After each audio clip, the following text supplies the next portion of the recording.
Hey guys, live photos of Google Pixel 5 surface and could be called as Pixel 5S. A set of Google Pixel 5 renders revealed the design in full last week, so the live photos from today serves more as a confirmation. But they also add to the mystery surrounding the naming of the Google upcoming smartphone. One of the photos shows the About Phone menu and the Pixel 5S moniker appeared twice. The leakster also called the handset by this name, so there could be a sudden change of a name. The tweet also shows a prototype of a unit with a sticker that reads with the R3 EVT. The EVT stands for Engineering Validation Test Unit, and these are prototypes that are tested to make sure that the phone design meets all the specs. If not, the phone goes back to the drawing board to see where the design needs to be revised. The CAD-based renders of the Google Pixel 5 shows us that the design of the Pixel 5 is really similar to the live photos which we have seen right now. According to the leaked specs, the screen measures between 5.7 and 5.8 inches, so it's the same size as the Pixel 4a, and it's flat too, with a single punch hole camera in the upper left corner.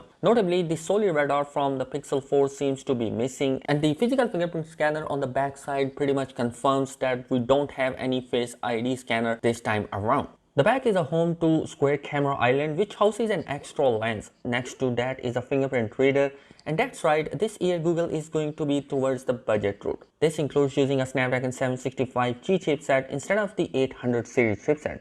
The measurement is of 8.5mm at the camera bump, and these are almost exactly the same dimension as the Pixel 4a. The texture on the back is based on official teaser published by Google, and same with the glossy power button. Both the Pixel 5 and 5G version of the Pixel 4a will come with 128GB of storage, says Ronald Cordon, who is also a popular leakster. It might be too early to be telling, judging by the photos of the back panel. We might be looking on unibody chassis, and since there is no antenna lies in the side, a plastic build is more likely. The two models are expected to announced on September 30 with the pre-order starting on October 8. So guys, that is it in this particular video. Let me know your thoughts in the comment section below, and if you are new here on the channel, do consider subscribing it for more updates. Thanks for watching this video. Peace out.